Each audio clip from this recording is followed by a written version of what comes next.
Hey up guys, Mason in the Dark here, and today I wanted to share my thoughts and a bit of advice because today is the 3rd year anniversary of the day that I had surgery to partially remove my right eye. At that time I'd been blind in my left eye for a number of years, but I'd had complications in recent years that had led to my right eye just not being in a great place. I'd had a cornea transplant that failed and a number of different complications, and the months leading up to that surgery I was in a lot of pain, and I just have been reflecting over the last couple of weeks on bits of advice that I'd like to hear then, or what I might have found useful, and I just wanted to maybe just get my thoughts out there. So that's what this is going to be today. It's going to be my top 5 bits of advice for people that are losing the sight, and maybe just a couple of thoughts 3 years down the line from going completely blind. Number 1 is something that I would tell anyone with vision loss. As a child, I was quite opposed to the label of being disabled or being recognised as a blind person. I did everything that I could to shake that label, and I was just very anti blindness, I guess. I think I saw blindness as the enemy. But the bit of advice that I would give is that there's a community out there that's just waiting to hear your problems and try and help you and embrace them as yours. There's a massive blind community out there these days. Facebook is absolutely filled with blindness support groups, and if you want to be a YouTuber, there's one for that, and etc. etc. There is just a massive blind community out there, and I would definitely advise that to anyone who is young and visually impaired and losing their sight, just try not to push yourself away from that side of the community too much, because as much as I completely get where you're coming from in terms of trying to say that you are quote unquote normal and you don't need to stick out, etc., etc., at some point you're probably going to need the blind community. I wish that I'd integrated myself more in the blind and visually impaired community before I'd actually lost my vision completely, because I had to unload all of my problems on my friends and my family, which, again, they wouldn't mind, but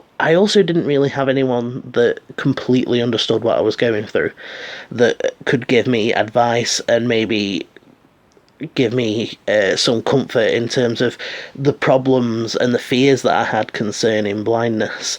I feel like I could have told my story and found friends out there, and they'd have helped me along the line, and maybe I'd have been a bit more informed and not so scared, which, spoiler, might be one of the tips later on in the video. But I just think that it's really important that anyone who is feeling like they're isolating themselves, just try and turn it around. The blind community is so accepting. There's so many different varieties of eye problem. There's going to be someone who can relate to you and can give you advice. So yeah, that's my number 1. Tip number 2 is that technology is your friend. Are you going to struggle with certain types of technology? Yeah, you are. But if you're anything like me, you've spent countless hours with your nose pressed right up against a book or a TV screen or a phone screen, trying to see the minute details, to read the tiny, hard to see text, just to use your vision. I can remember struggling so much trying to navigate the internet before I completely lost my sight.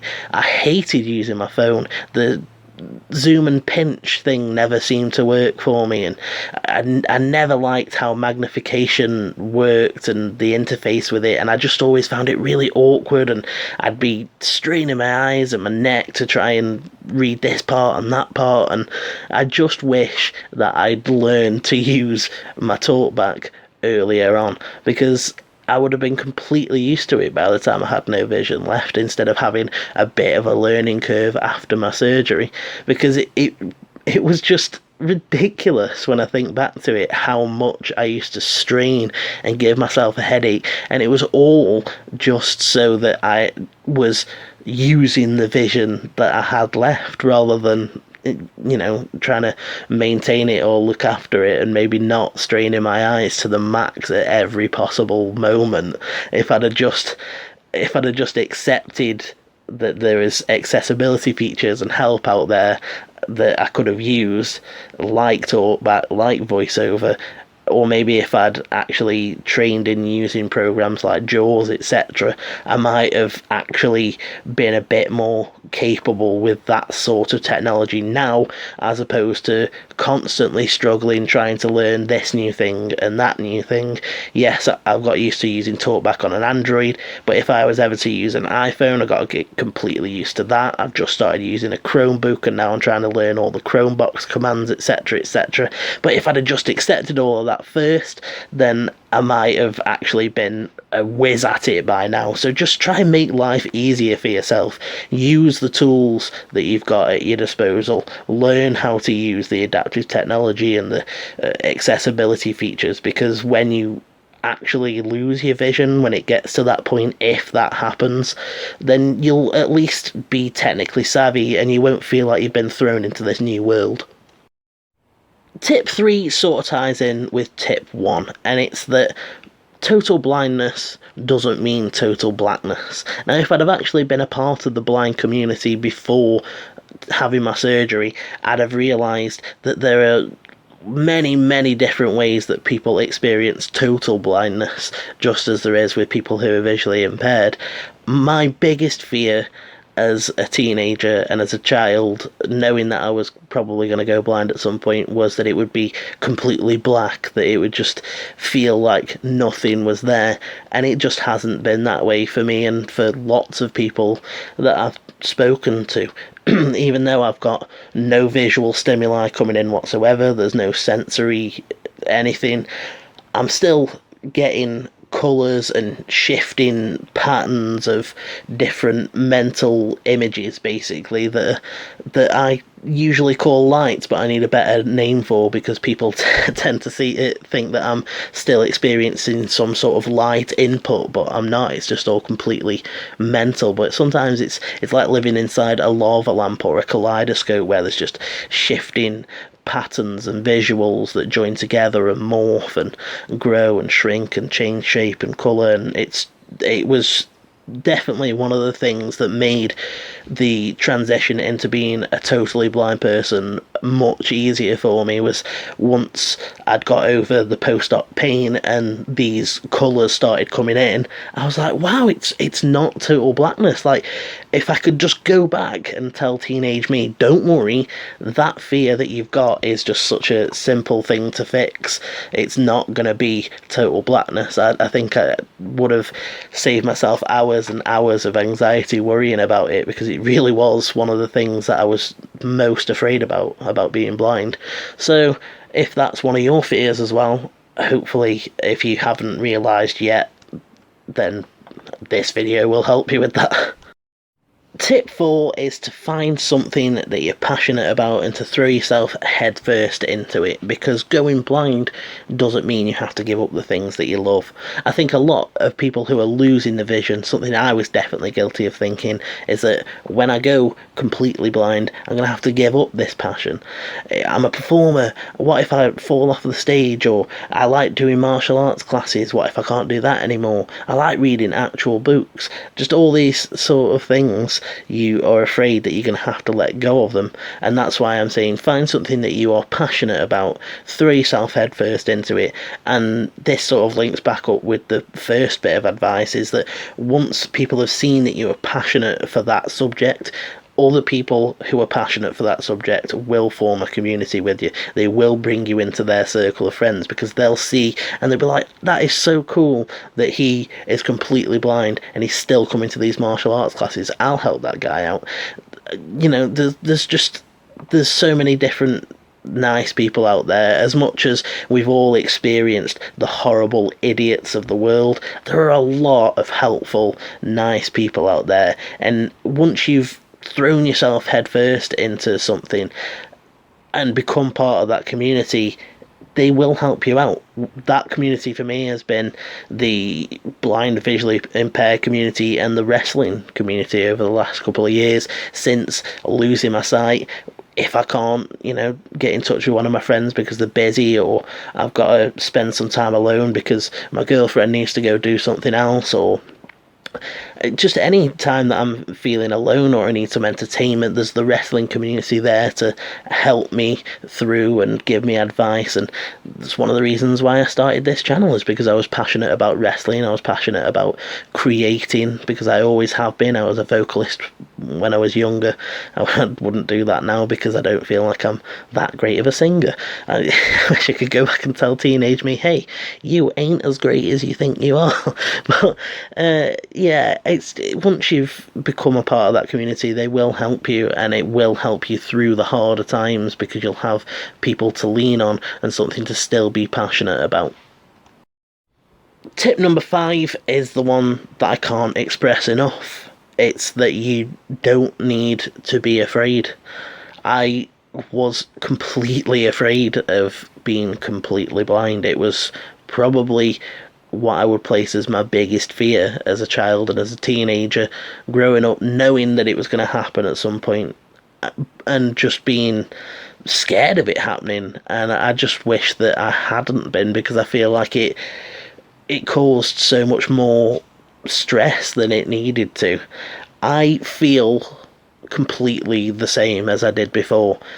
The way that I experience things, the way that I get around and interact with things, they've changed, but internally who I am hasn't. I mean, I might have gained a couple of fresh perspectives, but I don't think that I've changed any more than I would in the process of just growing up anyway. I've learnt life lessons from it all, but at the same time, my sense of humour's the same. The way I look at the world, for the most part, is the same. And I don't even notice. I genuinely don't. For a lot of the time, I completely forget that. Sometimes I'll go back and I'll watch a TV show that I might have watched more than once, and I'll be like, oh yeah, that character. And I completely forget that I haven't seen the character, because I've got such a good visualization of who they are, because I've sat and experienced that character and learnt who they are, and it's built that mental image for me. There's so many shows that I go back to and I'm like, yeah, I watched that after the surgery. And that happens a lot, where the visualization that you have goes down in your memory. A couple of years ago, I went to Blackpool to go to the pleasure beach and just to have a night by the seaside.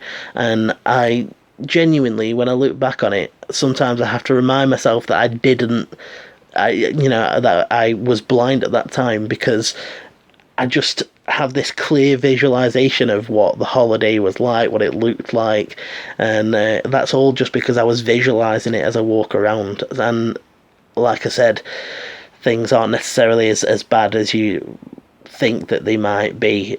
Pain eventually goes away. It's not just blackness. There are people out there who can help you and understand you, and you just don't need to be afraid of it, because you will be stronger than you think you are. I would have never thought that I'd have been strong enough to just take it in my stride and sit here 3 years later and be like, my life feels completely normal. But it does. Yeah, okay, every now and again, maybe every few days, I might have something that makes me think, God damn, I wish I could just see for 5 minutes. Trying to get around town when it's cramped, etc., etc. There's things that make you think about it, but for the most part, after a while, you just adapt to it the same way as you adapt to anything else. So just try not to be afraid of it, and use all of these tips to help with that, because all of the things that I've said have just sort of gone towards this, of just trying to accept who you are, I guess. I know that it's really hard to accept the label of being disabled and being different, but I think that I've found my identity as a blind person over the last couple of years, and it's not that different from who I am as just a normal person. The only difference is now I get to complain about unlabeled buttons in apps.